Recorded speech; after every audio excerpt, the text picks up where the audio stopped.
नमस्कार, स्वागत है आपका इस खास पॉडकास्ट में। मैं समीर और हमारे साथ मौजूद हैं अस्मित साहू जी, जो कि अनिल कुमार गुप्ता जी के बड़े सुपुत्र हैं।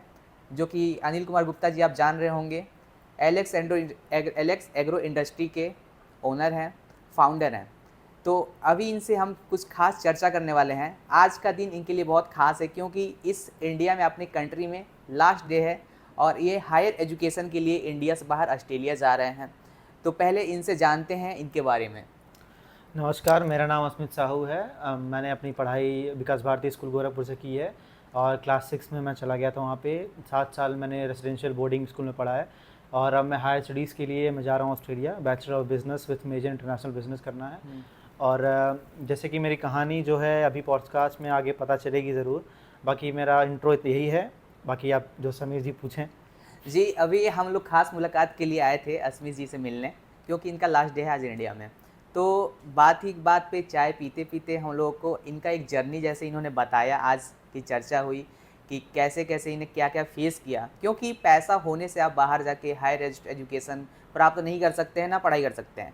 मुझे ऐसा लगता था आज इनसे मिलने से पहले कि पैसा रहना चाहिए कि आप बाहर जाके पढ़ते हो अच्छे कॉलेज से, लेकिन आज ये मुझे सुनने के बाद, इनको जानने के बाद ऐसा नहीं लगता कि पैसा होना कंपलसरी है। क्योंकि इन्होंने बहुत कुछ फेस किया है इस जगह पे जाने के लिए। तो पहले तो इनकी जर्नी जानते हैं, 6th क्लास से कैसा रहा आपका एजुकेशन।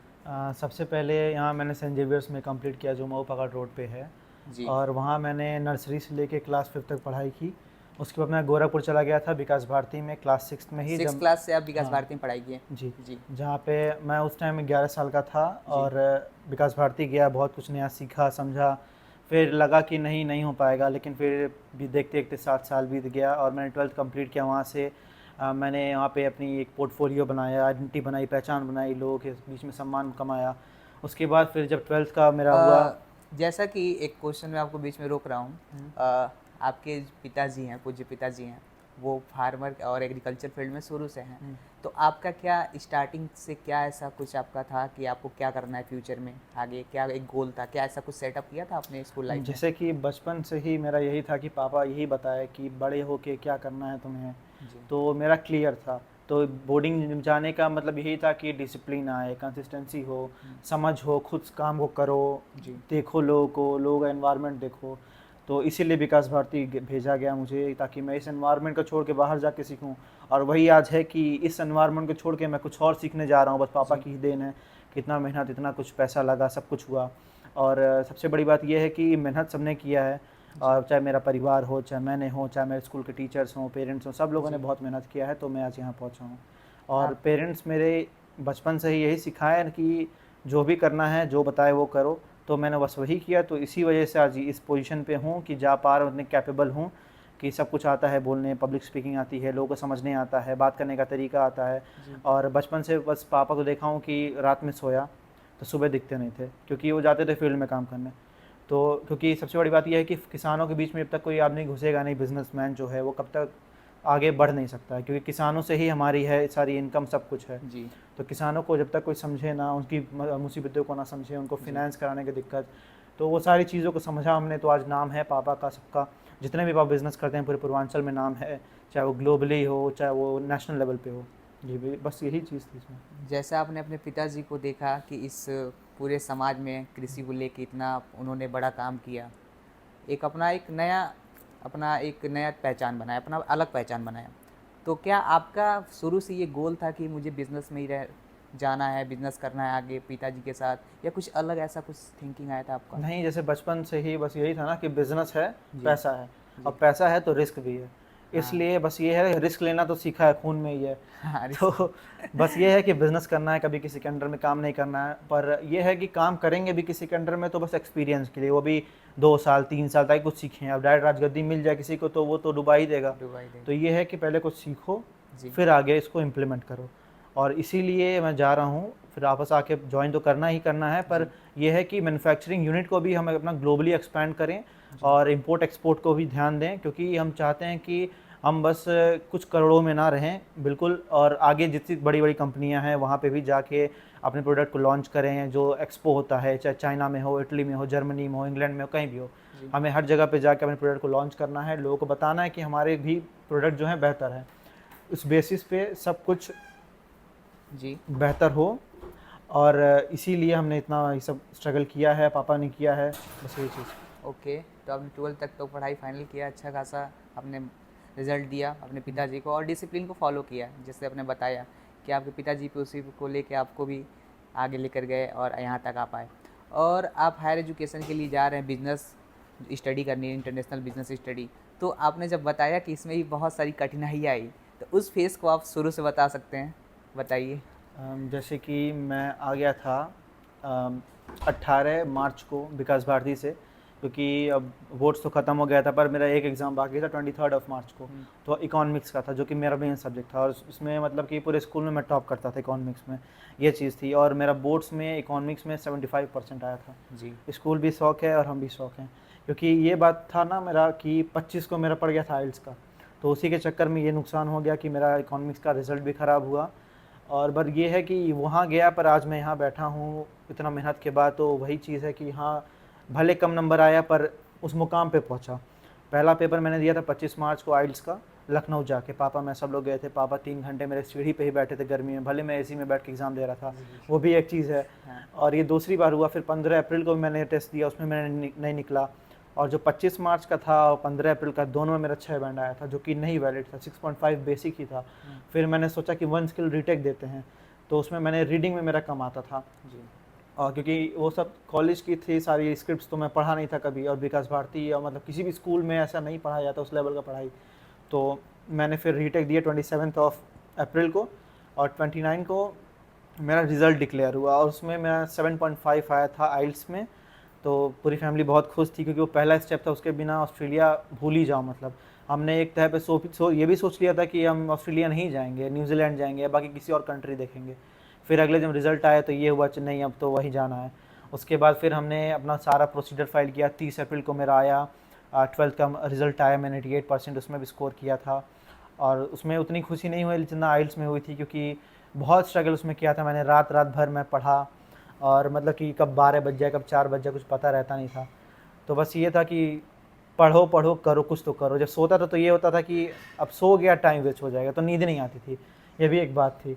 उसके बाद फिर जब सारी फाइल हुई, 30 अप्रैल को आया 12th का मार्कशीट, आइल्स लगाया गया हमारा। जी फिर मेरा डायरेक्ट आया अनकंडीशनल, जो लोगों का आता है हफ्ते भर में, 2 हफ्ते में। जी मेरे बार में क्या हुआ कि 27 मई को आया, और ऐसा रगड़ा, मतलब कि बहुत हम लोग तड़प गए उस चीज़ के लिए, बहुत तड़पे हम लोग, बहुत दिक्कत हुई, बहुत झेला गया, बहुत वेट, पेशेंस, बहुत कुछ करना पड़ा। उसके बाद फिर मेरा 15 दिन बाद आया था, मतलब कि मान लीजिए 13-14 जून को मेरा आया COE। जी उसके बाद फिर हमने वीज़ा लॉन्च किया।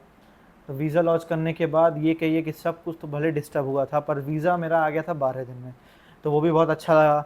पर पापा का मम्मी का वो डिक्लाइन हो गया, वही एक चीज़ बुरी लगी कि साथ नहीं जा पा रहे हैं। जी बाकी इतना स्ट्रगल हुआ हर चीज़ के लिए, क्योंकि 10 साल से प्लानिंग थी हर चीज़ की, हमने सोचा था करना है, बाहर जाके पढ़ना है। जी बहुत सपने थे कि हाँ भाई बाहर जाके पढ़ो, ये करो वो करो। हाँ और ये भी होता है ना कि first in my bloodline to graduate from abroad, ये भी चीज़ होती है कि अपने पूरे ख़ानदान में एक ऐसा खून है हमारा कि हम जाके अब्रॉड पढ़ रहे हैं, जी पहला ग्रेजुएशन होगा, तो उसे बहुत ज़्यादा मतलब कि ऐसा गर्व फील होता है। पापा की बहुत मेहनत है, जी। और बस यही सब था। तो आज 8 जुलाई है और आपका कल 9 जुलाई हो जाएगा, तो आपका फ़्लाइट भी है। तो आप इंडिया से जा रहे हो ऑस्ट्रेलिया, कितने समय के लिए आप जा रहे हैं? अभी तो 3 साल के लिए बस बैचलर्स का होगा, पर पोस्ट ग्रेजुएशन के लिए 5 साल होगा। 5 साल लेगी। हाँ, उसके बाद पोस्ट ग्रेजुएशन करेंगे वर्क वीज़ा के लिए। जी तो मतलब कि वो जैसे कि अभी तो 3 साल है, पर वो 2+3 होगा, यानी 5 साल। 3 साल वर्क परमिट होगा, तो अब वहाँ पे मतलब 8 साल तो होगा ही, पढ़ाई वही सब कुछ करके तो नौकरी अभी होगी। आपका नेक्स्ट विज़न क्या रहेगा इसके मैं बाद? भी जैसे सबसे पहले ये है कि नेक्स्ट विज़न मेरा है कि पढ़ाई को कंप्लीट करते करते जिस सेक्टर में पढ़ रहे हैं उस बिज़नेस में घुसना, और वहाँ पे जाके लोगों को समझना कि वहाँ की क्या नीड है, ताकि हम उस अकॉर्डिंग प्रोडक्ट बनाएं। वैसे ये होता है, लोग बाहर जाते हैं, घूमते हैं, बच्चे रहते हैं जो मतलब हाँ कि यूथ हाँ होते हैं, मज़े करेंगे, क्लब मज़े जाएंगे। करेंगे, हाँ। मेरा वैसा कुछ नहीं है। ये है कि बस जाना है, पढ़ना है, कमाना है, वापस आना है, बिज़नेस फैलाना है, ये चीज़ क्लियर है। तो बस यही चीज़ है। और इस लास्ट मोमेंट पे आप सबसे ज़्यादा किसे मिस करने वाले हैं? देखिए, जैसे ये सब चीज़ तो मतलब पर्सनल है, कॉम्प्लिकेटेड चीज़ है, कॉम्प्लिकेटेड है, कॉम्प्लिकेटेड बट चीज़ है। पर मिस वाली बात ऐसा नहीं है, क्योंकि फ़ोन है, बात होगा, वो तो पर्सनल स्पेस वाली बात अभी होती कैसा है। क्या फील कर रहे हैं, कुछ नर्वसनेस फील है कुछ नहीं अंदर? हो रहा है, ना नर्वसनेस है, क्योंकि आदत है, इतने साल दूर रहे घर पे, तो उतना नहीं इंडिया है। से आउट ऑफ कंट्री जा रहे हैं तो फिर भी ऐसा कुछ फील नहीं हो रहा है, पर ये है कि आपने थोड़ा बताया बहुत था फील कि होगा। 3 साल तक आप फिर वापस भी नहीं आ रहे इंडिया। हाँ, वो तो ये भी बात है कि ये भी 3 साल बात है नहीं आएँगे, तो पर अब पेरेंट्स आएँगे मिलते-मिलते, ठीक है।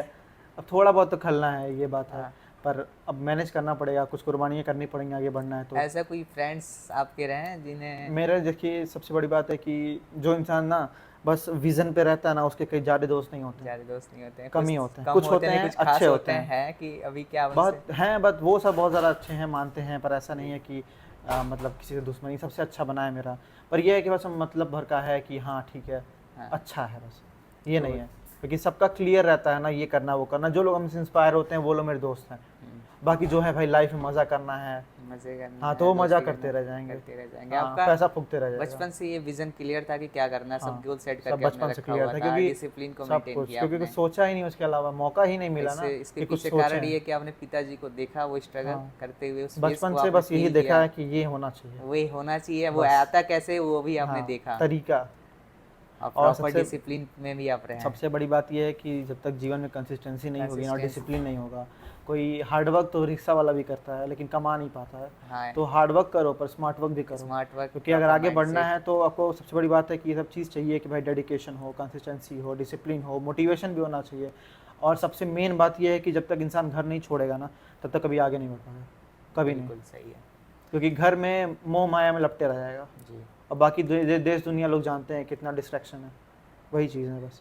तो 6 क्लास से आप बाहर रहे हैं, गोरखपुर पढ़ाई किए हैं, तो ये मोह माया आप कितना बधे हैं, कितना मोह नहीं? माया मेरा खत्म हो चुका है, खत्म हो चुका है खत्म हो अंदर चुका से। है। इसीलिए भेजा ही गया था कि अब बस ये है कि बस मतलब फैमिली के लिए, और हाँ, मतलब कि अब बाहर दुनिया, दोस्त, समाज मतलब ही नहीं है हमको। अच्छा ठीक बस है। जो करना है अपने लिए करना है, परिवार के लिए करना है, बस यही चीज़ है। अ, आपको शादी कब करना है? शादी वो सब छोड़िए, अभी नहीं करना, शादी नहीं माना है। फ्यूचर में क्योंकि शादी कर लेंगे तो ये और बैचलर्स? रिस्पॉन्सिबिलिटी बढ़ जाएगी, और दूसरी हाँ, बात ये है कि अब जब ये है कि भाई पुश्तों को बैठा के खिलाना है, हाँ, तो हाँ, उसके लिए अब शादी करेंगे तो फिर लटक जाएंगे। फ्यूचर में तो फिर करेंगे ना? अब देखिए क्या होता है, क्योंकि नहीं, बैचलर करने के बाद ही आप जो पोस्ट नहीं, अब ग्रेजुएशन कर। देखते हैं, क्योंकि ये बात है ना कि अब शादी कर लेंगे ना, तो मेरा वो ना वो क्या हाँ, माइंडसेट जो होता है ना, माइंडसेट डाइवर्ट जो हो जाएगा, कि गोल हम है फोकस नहीं कर उसमें पाएंगे पूरा। डिस्ट्रैक्शन फिर पर ये होंगे। सब कुछ अचीव करने के बाद देखा जाएगा कभी फिर। हाँ, ठीक है। तो आज लास्ट डे है, आज हम लोग भी आपसे मिलने हैं, बहुत अच्छा लगा स्मित जी। और हम लोगों ने 10 दिन से काफ़ी अच्छा, 15 दिन से हम लोग साथ आप हैं, लोगों ने बहुत बहुत अच्छा मेहनत किया इस एक्सपीरियंस चीज़ रहा। में, बहुत मेहनत किया आप और लोगों ने भी। अभी एलेक्स एग्रो इंडस्ट्री जिस हिसाब से काम कर रही, स्टेप बाय स्टेप आने वाले, जब तक आपका पोस्ट ग्रेजुएशन कंप्लीट होगा तो एक बहुत बड़ा नाम बिल्कुल। हो जाएगा। ठीक है, और सबसे बड़ी बात ये है कि आज हम हाथ मिला रहे हैं, तो हम जीवन भर साथ रहेंगे, ये चीज़ है। बिल्कुल। हर एक चीज़ में, चाहे वो ये मार्केटिंग हो, चाहे भाईचारा, अब हमारे ऐसे ना फैमिली हैं आप हमारी, बिल्कुल, ये बिल्कुल। चीज़ है। तो हम कभी साथ नहीं छोड़ेंगे, ये नहीं, चीज़ है हमारे लिए भी, कि बहुत क्योंकि जब मौके से हम लोग मिलेंगे। साथ में काम कर रहे हैं, हम लोग सौभाग्य की बात है कि सर के साथ हम लोग मिल के बहुत अच्छे से काम है, फैमिली बॉन्ड बन गया है। तो हम लोग फ्यूचर तक आपके साथ काम करेंगे। बिल्कुल। आप जब आएंगे तो आपके देख रेख में काम होगा। अभी अंकल के देख रेख में काम हो रहा है। वैसे आप बिल्कुल। महाराजगंज को क्या देखना चाहेंगे आप घर से ही है? जैसे सबसे बड़ी बात ये है कि महाराज में इंडस्ट्री लगाना छोटी चीज़ नहीं होती है। चाहे वो देखिए, हमें सपोर्ट चाहिए, पॉलिटिकल चाहिए, सोशल चाहिए, लीगल चाहिए, टेक्नोलॉजिकल भी चाहिए, और ये चारों को लेके आने के लिए मुझे पढ़ के आना ही होगा, और तभी ये डेवलप होगा। अभी एक लोग से एक ज़िला नहीं बढ़ सकता है, सबको मेहनत करेंगे तो ही होगा।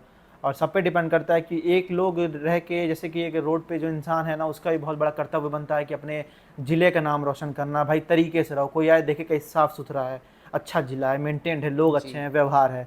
और महाराजगंज ज़िला नाम इसीलिए है कि भाई अच्छे लोग हैं, पोलाइटनेस है, लोग समझते हैं, और सफाई है, सुंदरता है, हरियाली है। तो बस यही चीज़ है कि आगे भी महाराजगंज, क्योंकि मैं यहीं हुआ हूँ, तो यही है कि भाई दिल से बहुत बड़ा जन्म बने, स्थान है, बहुत आगे बड़ा बढ़े होगा। अपना। जैसे बस कंपनी यही ग्रो है, कर रही है, एम्प्लॉयमेंट भी बढ़ेंगे महाराजगंज में, और महाराजगंज में ग्रो हम करेगा, बढ़ रहे हैं, साथ में सब बढ़ें, ये सब भी चीज़ है। बढ़ेंगे। क्या लग रहा है मेट्रो सिटीज में आ जाएगा? अभी तो काफ़ी समय लगेगा, इतना जल्दी नहीं, क्योंकि दिल्ली को आने में भी बहुत टाइम लग गया था। हाँ। दिल्ली, चेन्नई, या मुंबई है, बेंगलोर है, उसको भी आने में टाइम लगा था। पर अभी तो जैसे गोरखपुर है, तो अभी वहाँ आएगा तो फिर यहाँ पे आएगा। ऐसा नहीं है कि डायरेक्ट वो आ सकता है, पर जल्दी आने की कोशिश आएगा है। लेकिन रेलवे टाइम तो अभी शुरू हो ही रहा है, काम चल ही रहा है, पर अब ये है कि समय लगेगा। मेरा सवाल ये अभी एक है कि आपने हायर एजुकेशन के लिए क्यों विदेश को ही चुना, इंडिया को क्यों चुना? सबसे बड़ी बात ये है कि इंडिया में एजुकेशन को लेके यहाँ पे प्रैक्टिकल एक्सपोजर्स नहीं है, इंडस्ट्री एक्सपोजर नहीं है, मतलब कि आप वर्क इंटीग्रेटेड लर्निंग नहीं कराते हैं, मतलब कि सब कुछ अब बस थियरी होती है मोस्टली। पर वहाँ पे क्या है कि आपको फील्ड में दौड़ाते हैं, काम कराते हैं, मेहनत कराते हैं, ताकि आप समझें, बस किताबी कीड़ा ना बने, ये चीज़ है। एजुकेशन सिस्टम इंडिया का भी बेटर है, पर यह है कि जो वहाँ पे क्वालिटी ऑफ एजुकेशन है कि इंडस्ट्री एक्सपोजर्स जो होते हैं, कि आपको इंडस्ट्री मिलेगा कि हर एक चीज़ ब्रीफ रहे, कि आपको रटवाते नहीं हैं, प्रोजेक्ट्स मिलते हैं, आपको पैकेजेस अच्छे मिलते हैं, आपको काम करने का तरीका सिखाया जाता है, तो ये चीज़ है। बाकी इंडिया बुरा नहीं है भाई, बस ये है कि कुछ कुछ कॉलेजेस अच्छे हैं, बाकी जैसे सिम्बायोसिस है, क्राइस्ट है, वहाँ पे है इंटरनेशनल बिजनेस। पर मेरा ये था कि बचपन से पढ़ना है तो बाहर, क्योंकि टेक्नोलॉजी एक्सपैंड है, इंडिया को ग्रोथ होने में भी टाइम है, पर हम इंडिया का वेट तो नहीं कर सकते ना ग्रोथ होने का, हमें पहले ग्रो करना ताकि ग्रैब कर सकें अपॉर्चुनिटी को, तो इसलिए हमें बाहर जाना पड़ा। आज के यूथ को क्या देना चाहेंगे? अब देखिए सबका अलग अलग नज़रिया है। अब देखिए कुछ लोग होते हैं जो विज़न लेते हैं, अभी 14 साल के बच्चे दुबई में ऑफिस खोल के बैठे हैं, पढ़ रहे हैं, मेहनत कर रहे हैं, अपना एआई बना रहे हैं। सबका अलग अलग विज़न है, जिसको मज़े करना है वो मज़ा करेगा, जिसको कमाना है वो कमाएगा। पर एक चीज़ ये है कि माँ बाप अगर पैसा लगाते हैं, उम्मीद रखते हैं, तो बच्चे को ज़रूर आगे बढ़ना चाहिए, क्योंकि सबसे बड़ी खुशी उन्हीं की है कि मतलब समाज भले खुश ना हो, आप आगे बढ़ेंगे ना तो 4 लोग पकड़ के पैर आपका खींचेंगे, लेकिन अगर जब भी आप आगे बढ़ेंगे, ठीक है, तो आपके पीछे पीछे आपके पेरेंट्स भी साथ रहेंगे, आपको सपोर्ट करेंगे। पर जब आप आगे बढ़ जाएंगे ना, तो वही जो लोग आपको धुतकारते थे ना, पूछते थे, शर्माते थे कि क्या कर रहा है, नौटंकी कर रहा है, ड्रामा कर रहा है, कर नहीं रहा, कुछ उखाड़ नहीं पाएगा, वही लोग आपके आके तलवे चाटेंगे। ऐसी बात होती है, ऐसा मतलब होता है, ऐसा रियल में होता है। जब पैसा आता है ना तो सब लोग आते हैं पीछे, और जब सक्सेस की पीक पे रहते हैं ना आप, तो आपके पास इतनी मतलब प्रॉब्लम्स आती हैं लाइफ में कि आपको गिरा ही देंगे, पर कभी गिरना नहीं है इस चीज़ में, हमेशा मेहनत कंसिस्टेंसी के साथ आगे एंड आउट बढ़ना ऑफ पॉइंट, अब एक लास्ट क्वेश्चन रहेगा कि पेरेंट्स के लिए आप क्या बोलना चाहेंगे दिल से? है। दिल से यही है कि मतलब ऐसे पेरेंट्स मिलना बहुत सौभाग्य की बात होती है सच में, कि इतना पैसा लगा के भेज रहे हैं, और इतना बड़ा करेजा है, जो कहते हैं ना लोग, दिल है, कि हाँ भेज रहे हैं उतना दूर। विकास भारती जाते थे, मम्मी के आंसू गिरते थे, अब तो वहाँ जा रहे हैं, वहाँ कितना परेशान होंगी वो, सोचेंगे दिन भर क्या हो रहा है क्या नहीं हो रहा है। तो ये चीज़ होता है ना, सेक्रीफाइस के बस हम नहीं कर रहे हैं, पेरेंट्स भी करते हैं। अब मेरे पेरेंट्स तो मतलब कुछ ज़्यादा ही कर दिए हैं बचपन से ही। हम दोनों लोग, मेरा छोटा भाई है अर्पित साहू, वो भी तो 7 साल उसका कंप्लीट होने वाला विकास भारती में, हम दोनों भाई रहे ही नहीं कभी घर पे। तो मम्मी पापा तो जानते हैं कितना मतलब ये हुआ, सब कुछ वो जानते हैं। तो यही है कि हर चीज़ के लिए बहुत थैंक यू है कि भाई इतना सपोर्ट करते हैं हर चीज़ में, कभी कोई मना नहीं किए, जो मांगा सब कुछ मिला है, अब बिना मांगे ही मिला है चीज़, कि जो भी बस सोच लो तो हाँ वो सामने हाजिर, ऐसी वाली थी सिचुएशन। और सबके किस्मत में ये चीज़ होती भी नहीं है। तो बस ये है कि बहुत मैंने अच्छे कर्म किए होंगे, ऐसे पेरेंट्स मिले हैं मुझे, बहुत गर्व भी होता है, और बस यही सब चीज़ है। ऐसे उधर आप जा रहे हैं तो क्या आप सोशल मीडिया पे नजर आएंगे? बिल्कुल सोशल मीडिया पे नज़र ज़रूर आएंगे, सोशल मीडिया पे, जैसे कि अस्मित ओजीज लाइफ है मेरा इंस्टाग्राम पेज, बाकी आप भी लोग हैंडल करेंगे, हम भी हैंडल करेंगे उसको। हमारी जो डेली की सबकी चीज़ें होंगी, डेली व्लॉग्स होंगे, हमारी इन्फॉर्मेटिव होगी, how to buy SIM, how to open a bank account, हर एक चीज़ हम शो करेंगे उसमें, हर चीज़ आपको डिटेल में बताएंगे, how to rent a car, कैसे पहली कार ही खरीदेंगे, रेंट पे लेंगे, हर एक चीज़ आपको हम डिटेल में बताएंगे। बाकी हमारी पूरी जर्नी, हमारी इंडिया से एडलेट की, हम सब कुछ उसमें दिखाने वाले। सो बहुत बहुत थैंक यू आपका, best of luck, next journey आपका जो है अच्छे से जाइए, पढ़ के आइए, आपके विज़न, आपको जो गोल है आप उस पर काम कीजिए। और आप सभी का थैंक यू, और वीडियोस देखने के लिए थैंक यू, नमस्कार। बढ़िया।